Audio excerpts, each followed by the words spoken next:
सनातन धर्म के प्रतिबिंब, उसके ऑल्टर ईगो हमारे देवस्थान ही हैं। ये जो मंदिर हैं,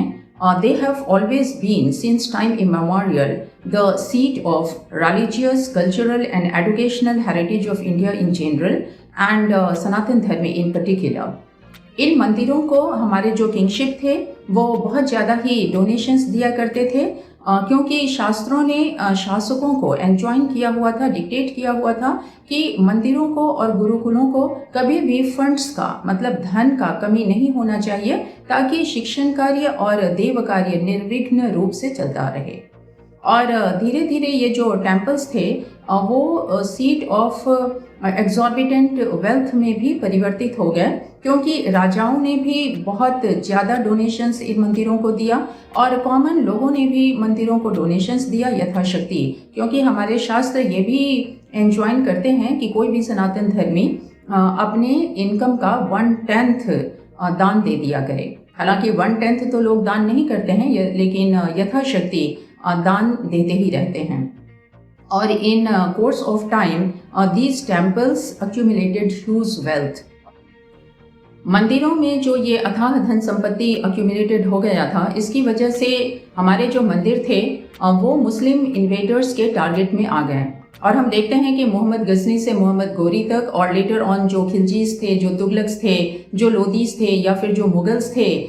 इन सब के रेजीम में हमारे मंदिरों को टारगेट किया गया, इनके धन संपत्ति को लूटा गया, उनके मूर्तियों को विखंडित कर दिया गया और बहुत सारे जो हमारे मंदिर थे उनको रिकंस्ट्रक्ट करके मस्क्स बना दिए गए।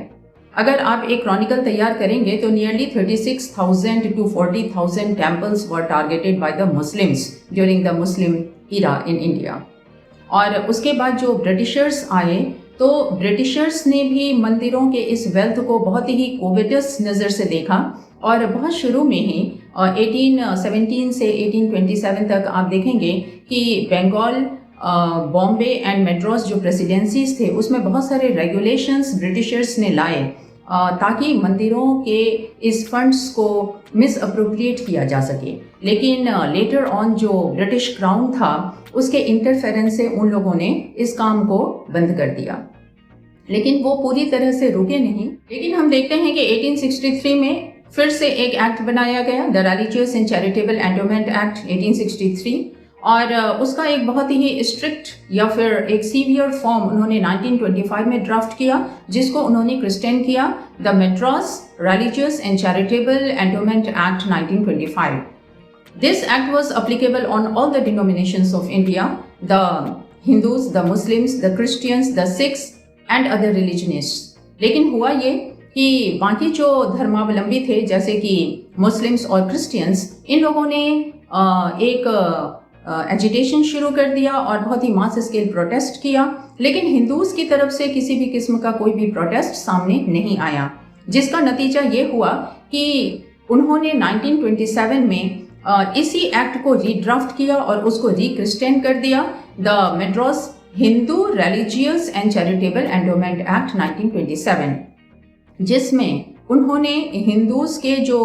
रिलीजियस इंस्टीट्यूशंस थे उसके एडमिनिस्ट्रेशन को बोर्ड्स और ट्रस्ट को सौंप दिया, और बाकी जो डिनोमिनेशंस थे जैसे कि मुस्लिम्स या क्रिश्चियंस या फिर सिख्स, उनको पूरी तरह से आज़ादी दे दिया अपने रिलीजियस इंस्टीट्यूशंस को एडमिनिस्टर करने का। और आपको ये बहुत ही हैरान कर देगा कि 1925 में ही ब्रिटिशर्स ने एक एक्ट बनाया, द सिख गुरुद्वारा एक्ट 1925, जिसमें सिख्स को, जैसा पहले ही मैंने कहा है, उनको अपने रिलीजियस इंस्टीट्यूशंस को एडमिनिस्टर करने का पूरा आज़ादी दिया गया। और उसके बाद में हम आज़ाद हो गए, वी बिकेम इंडिपेंडेंट, और हम लोगों ने एक नया कॉन्स्टिट्यूशन, एक नया गवर्नमेंट फॉर्म किया, but it was only for the namesake, because our new constitution as well as all the acts and enactments which were drafted in pre British India, उस सब को कैरी करते हुए ही हम post independence India में भी आ गए। मतलब कि हमारा जो ये नया सरकार था, इट वॉज मोर और less 99.9% it was completely modeled upon the British era। और हमारे कॉन्स्टिट्यूशन के 7th शेड्यूल के कॉन्करेंट लिस्ट के 28th एंट्री में religious and charitable institutions and religious and charitable endowments को डाल दिया गया. Consequently, now both the center as well as the states could formulate policies and could make enactments for controlling our religious institutions and religious endowments. और देखते ही देखते within 4 years of independence 1951 में तमिलनाडु ने Tamil Nadu Religious and Charitable Endowment Act 1951 enact कर दिया. इसके जो sections थे वो बहुत ज़्यादा ही ऑब्जेक्शनेबल थे और उसमें हुआ ये कि पहले जो मैनेजमेंट ऑफ द टेम्पल जो बोर्ड्स एंड ट्रस्ट देखा करते थे उसके लिए अब एक डिपार्टमेंट बना दिया गया जो कि डायरेक्टली अंडर द गवर्नमेंट था. और हुआ ये कि ये जो डिपार्टमेंट था it was directly under a commissioner and the commissioner was having so many officials for the efficient management of the temples. और इसमें हिंदूज और नॉन हिंदूज कोई भी हो सकते थे क्योंकि ये एक गवर्नमेंट डिपार्टमेंट था, ना कि ये कोई एक रिलीजियस कॉनोटेशन का कोई भी एक ट्रस्ट था या एक बोर्ड था. तमिलनाडु गवर्नमेंट के इस एक्ट को हाई कोर्ट में चैलेंज किया गया in the famous Shirur Math case और हाई कोर्ट ने as many as 20 sections of the act को अल्ट्रा वायरस इंस्टीट्यूशन करार दिया और 20 सेक्शंस को स्ट्रक डाउन कर दिया गया. हालांकि इससे तमिलनाडु गवर्नमेंट को कोई खास फर्क नहीं पड़ा और उन्होंने हाई कोर्ट के जजमेंट को सुप्रीम कोर्ट में चैलेंज किया और 1954 में सुप्रीम कोर्ट ने भी अपना वर्डिक्ट दे दिया और मोर और लेस हाई कोर्ट के ही जजमेंट को कायम रखा और ये एक्सेप्ट किया कि 1951 का जो एक्ट है तमिलनाडु गवर्नमेंट का वो ऑब्जेक्शनेबल है और अल्ट्रा वायरस इंस्टीट्यूशन है. बावजूद इसके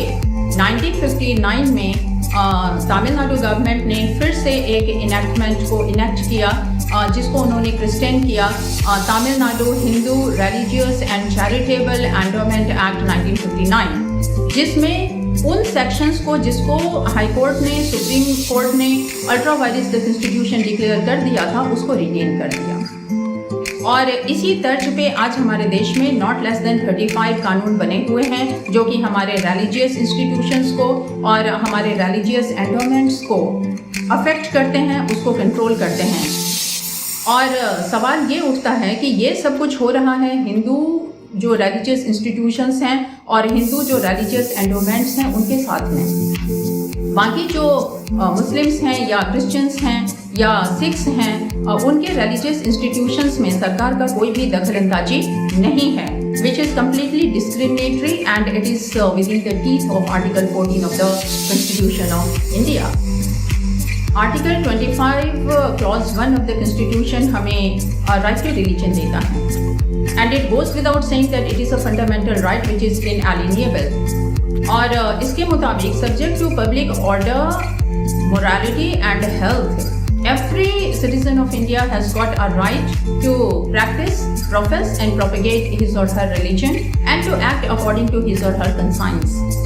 और फिर हम देखते हैं कि article 26 clause A, B, C, D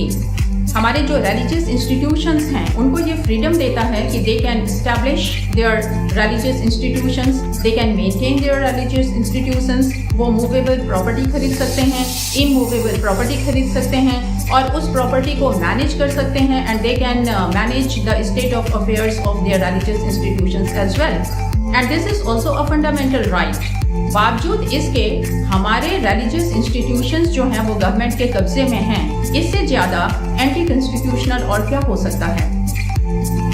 तो सवाल ये उठता है कि कैसे एक सेक्युलर गवर्नमेंट हमारे देश में हिंदूज के रिलीजियस इंस्टीट्यूशंस पे, उसके फंड्स पे अपना कब्जा, अपना आधिपत्य जमाए हुए है, जबकि ऐसा ही वो दूसरे धर्म के रिलीजियस इंस्टीट्यूशंस या फिर रिलीजियस एंडोमेंट्स के साथ में नहीं कर रही है या नहीं कर सकती है. और कैसे उन्होंने अपने बोर्ड्स में या अपने ट्रस्ट में या जो कोई भी मैकेनिज्म हो मंदिर के फंड्स को या उसके एडमिनिस्ट्रेशन को कंट्रोल करने के लिए जो कोई भी मैकेनिज्म उन्होंने डिवाइस किया हुआ है, कैसे उस मैकेनिज्म में नॉन हिंदूज को रिक्रूट किया जाता है या अपॉइंट किया जाता है. क्योंकि कोई भी जो नॉन हिंदू है वो हमारे शास्त्रों को नहीं जानता है और वो हमारे मंदिर के किसी भी डेली रूटीन को कैसे कंट्रोल कर सकता है? क्या आप ये एनालिसिस कर सकते हैं कि सेंट फ्रांसिस चर्च में कोई एक हिंदू या कोई एक मुस्लिम ये डिक्टेट करे कि चर्च किस तरीके से चलाया जाए, उसमें क्या हो क्या ना हो? या फिर आप ये एनालिसिस कर सकते हैं कि जामा मस्जिद जो कि दिल्ली में है उसमें कोई भी क्रिश्चियन या कोई भी हिंदू ये डिक्टेट कर सके कि जामा मस्जिद में क्या होना चाहिए, क्या नहीं होना चाहिए, what are the dos and what are the don'ts? तो ये बिल्कुल ही अकल्पनीय है और बिल्कुल ही अनएक्सेप्टेबल है, इसको कोई भी एक्सेप्ट नहीं करेगा। तो फिर सब कुछ हिंदूज के लिए ही क्यों एक्सेप्टेबल और कल्पनीय हो जाता है? बहुत सारे लोग ये तर्क दे सकते हैं कि article 25 clause 2 sub clause A and B में सरकार को ये अधिकार है कि वो हमारे रिलीजियस इंस्टीट्यूशंस के फाइनेंशियल, इकोनॉमिक या फिर पॉलिटिकल अफेयर्स को रेगुलेट या रेस्ट्रिक्ट कर सकती है। तो फिर भी सवाल यही उठता है कि अगर ऐसा है भी तो फिर दूसरे धर्मों के रिलीजियस इंस्टीट्यूशंस में सरकार यही जो अधिकार है वो अप्लाई क्यों नहीं करती है, उसको एक्सरसाइज क्यों नहीं करती है, उन लोगों को क्यों एग्जेम्प्ट किया हुआ है? और मेरा तो ये मानना है कि जैसे ही हमारे प्रियम्बल में सेक्युलर वर्ड को ऐड कर दिया गया उसी मोमेंट में ये article 25 clause 2 sub clause A and B null and void हो गया। हालांकि ये अलग चीज़ है कि इसको कभी चैलेंज नहीं किया गया। और अगर आप इसको एक एक्सटेंडेड फॉर्म में देखेंगे तो मेरा ये भी मानना है कि हमारा जो रिलीजन है उसमें कोई भी चीज़ सेक्युलर नहीं होता है। कोई भी चीज़ जैसे आप आज बाइफरकेट करते हैं और आप एक नया इंटरप्रिटेशन देते हैं कि what is essentially religious and what is secular, ऐसा कुछ भी धर्म के मुताबिक है नहीं। फॉर इंस्टेंस, अगर किसी को ऐसा लगता है कि पूजा पाठ जो होता है, रिचुअल्स जो होता है, जैसे आप गया में पिंडदान करते हैं तो वो एक एसेंशियली रिलीजियस प्रैक्टिस है और उसके बाद जो आप ब्राह्मण भोजन करवाते हैं वो एक सेक्युलर एक्टिविटी है। या फिर कुछ लोगों को ऐसा लगता होगा कि वेद पाठ जब होता है तो फिर वो एक रिलीजियस एक्टिविटी है, लेकिन जब स्टूडेंट्स वेद पढ़ रहे हैं तो वो एक सेक्युलर एक्टिविटी है। ऐसा एक्चुअली है नहीं, क्योंकि वेद कौन पढ़ेगा, कौन इसके अधिकारी हैं, पढ़ाने वाले का क्या दक्षता होना चाहिए, ये सब कुछ शास्त्र ही कहता है। और जो वेद पढ़ते हैं उनको कौन कौन सा संयम अपने आप में इनकलकेट करना चाहिए, ये भी धर्मशास्त्र ही एंजॉइन करता है। तो फिर ये तमाम चीज़ सेक्युलर कैसे हो गया? मेरा ये भी मानना है कि धर्म और शासन प्रणाली को एक दूसरे के डोमेन से बिल्कुल ही अलग होना चाहिए और एक दूसरे के मामले में इंटरफेयर नहीं करना चाहिए। मतलब कि the state and the religion must be separated completely. और आजकल का जो एक ट्रेंड है कि कोर्ट्स जो हैं या सरकार जो है वो बहुत सारे रिलीजियस मामले में अपने इंटरप्रिटेशंस देती है, वो with due respect to the honourable courts of the country मुझे लगता है कि बहुत ही अवांछनीय, अनवॉरेंटेड है। फॉर इंस्टेंस, पुरोहित कौन होंगे ये हमारे शास्त्र कहते हैं, किस कास्ट के होंगे, किस क्रीड के होंगे, उनका क्या क्वालिफिकेशंस होगा, ये सब देखना कोर्ट्स का काम नहीं है। या फिर जैसे आप देखते हैं कि सबरीमाला टेम्पल केस हुआ था तो उसमें ये कहा गया था कि भाई वो जो रिप्रोडक्टिव एज की जो औरतें हैं जिनको वहाँ जाना वर्जित है, उसमें भी कोर्ट्स ने कहा कि आर्टिकल 14 के अधीन